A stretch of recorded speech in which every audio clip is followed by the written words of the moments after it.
আজি আমি কিবা এটা বেলেগ বিষয় শিকিবলৈ গৈ আছো যোনটো মই বিশ্বাস কৰো সব বয়সৰ মানুহে ৰিলেট কৰিব পাৰে এটোৰ লগত আৰু আমি যেতিয়া বাক্যৰ পৰা শিকিম বহুত শক্তিশালী হ'বলৈ গৈ আছে আজি আমেন You know what does Satan want to steal from a believer? শয়তানে এটা বিশ্বাসীৰ পৰা কি বস্তু চুৰি কৰিব বিচাৰে Do you know that? Is he after your car? আপোনাৰ গাড়ী লাগে নেকি শয়তানক আপোনাৰ পইচা লাগে নেকি Does he need your money? He's a spirit being. He doesn't need your money. শয়তানক আপোনাৰ পইচা নালাগে শয়তানক আপোনাৰ গাড়ী আপোনাৰ ঘৰ নালাগে What does he want to steal from a believer? What did you say, Anuj? You both discussed what? Yes, Satan wants to steal a believer's joy. What does he want to steal?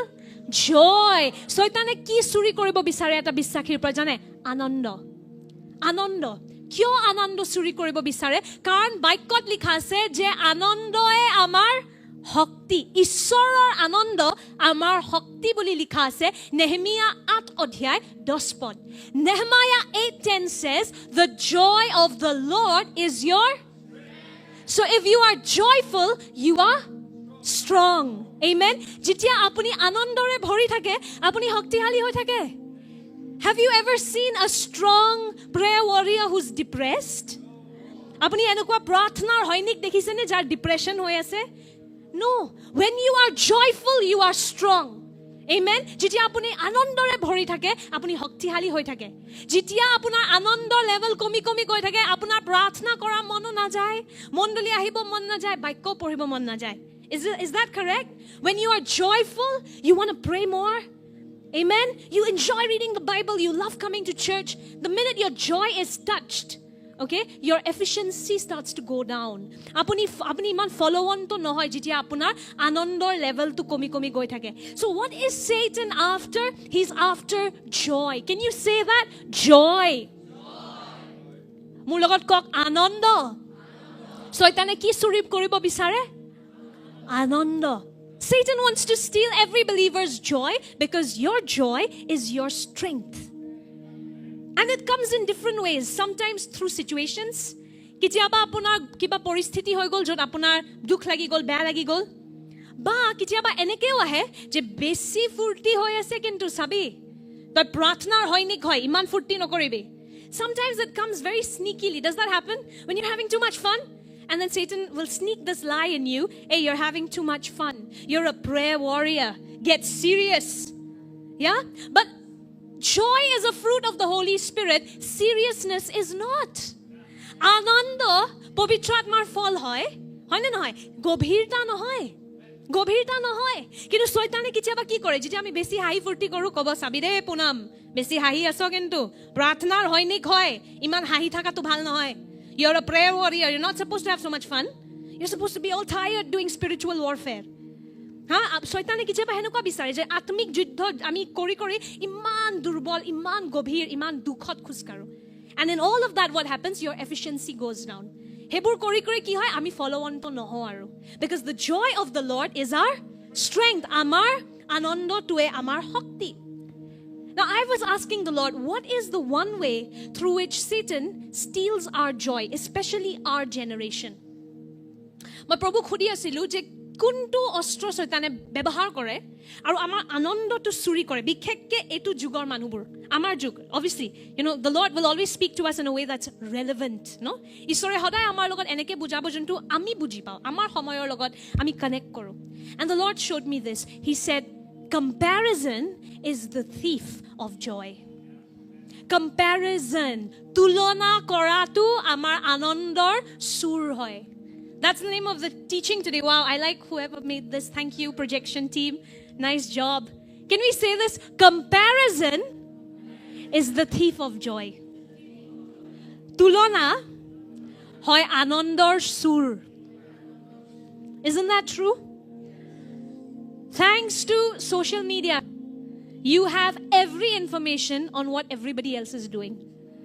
Social media কাৰণে আজিকালি আমি সবে জানো কাৰ ঘৰত কি খানা বনি আছে কোনে কি কাপোৰ কিনিলে কাৰ দৰমহা কিমান and you know people are so clever they will never post their bad day on social media কোনেও নিজৰ বেয়া দিনটো সোশ্যাল মিডিয়াত নিদিয়ে just the good day হে ভাল দিনটো হে ভেকেশনটো হে কাজিয়াটো কিন্তু নিদিয়ে হে ডিপ্ৰেছনৰ ফটো কোনো নিদিয়ে Nobody gives the photographs of the difficult days. Only the good days are curated and put up on social media.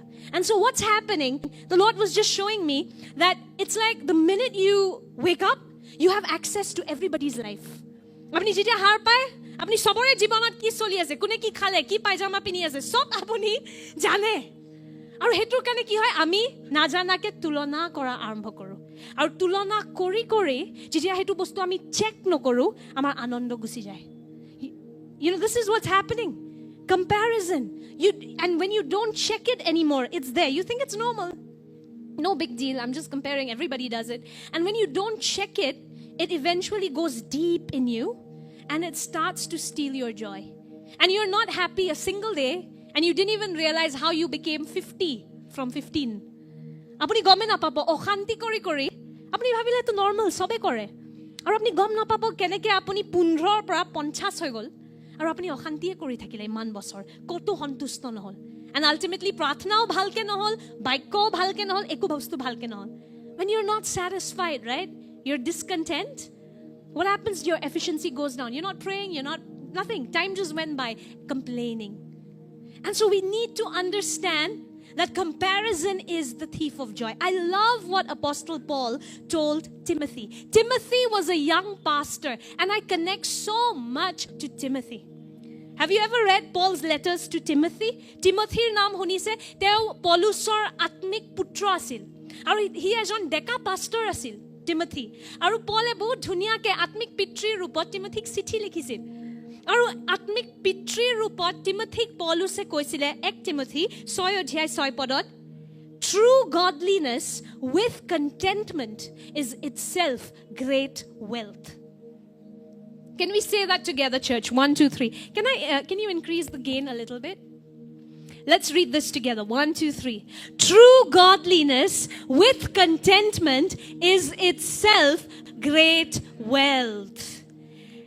অসমীয়া ভাৰ্জনটো ইমান ঠিক নহয় সো মই নিজে ট্ৰান্সলেট কৰি দিও ইয়াতে লিখা আছে যে ঈশ্বৰৰ ভক্তি আৰু সন্তুষ্টি একেলগে হল আসল সম্পত্তি amen being godly is good it is so important but if you are godly without contentment you will become a Christian anxiety patient you're Christian but you are anxious nonetheless are you listening to what I'm saying আপুনি যদি ঈশ্বৰৰ ভক্তি আছে আপোনাৰ হৃদয়ত কিন্তু সন্তুষ্টি নাই কি হ'ব যদিও আপুনি খ্ৰীষ্টিয়ান হয় আপোনাৰ এংজাইটি থাকিবই তাই মুটকে বেছি প্ৰাৰ্থনা কৰে তাই মুটকে বেছি বাক্য পঢ়ে আৰু গৈ থৈ পেলাই হে একে এংজাইটিটোৱে আছে খালি এতিয়া খ্ৰীষ্টিয়ান ৰূপত Do you understand what I'm getting at?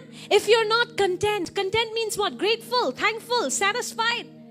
Content mane hontusto howa mane jot ase tate apuni khush ji ase hetut khush I'm not talking about laziness but I'm talking about being grateful moi elehawami kotha koa nai je apuni aru ag bahiboi ni bisare kintu at least kritoggyata to thakok je moi jot asu jiman khini paisu prabhu etur kane to prothom dhonobad aru ahibo aru ag borhaba kintu etia jot asu prabhu etur kane dhonobad thank you Lord for where I am right now if you are just godly but you're not content you'll become a Christian anxiety patient apuni jodi dharmikota khuskari ase ishora bhakti ase kintu hontusti nai apuni anxiety hobo kintu Christian anxiety tothapi apuni kitia hontusto nohobo okhanti eta apunar hridoyot thakiboi and that's why Paul tells this young pastor Timothy godliness with contentment is great wealth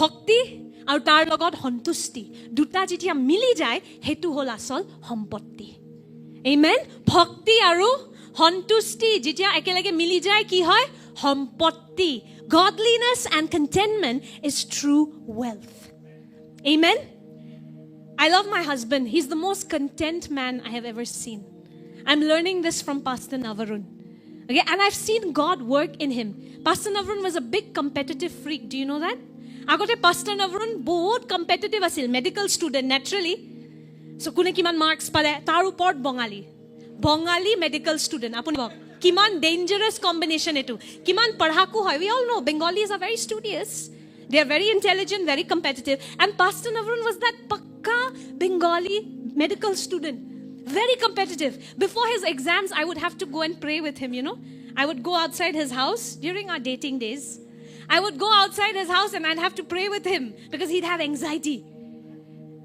but gradually as the Holy Spirit started to work in him now he's so chilled so grateful for what God has given him he's so content and I've seen he's become wealthy because of that right godliness and contentment is great wealth my etu pastor navar jibono deisu agote onnoborte competition kune kiman marks pale moi agot jamne nai je eta porikhar agot moi hoday goi prarthna koribo lage pastor navarunor kane kan teo poriboi nwara hoy jay dekheto ghoro bahirot goi ami prarthna koru teor kane jot itia kintu teo hontustit khuskara arambho korise amen aur he karone asol sampotti paise hoy na noy godliness and contentment is great wealth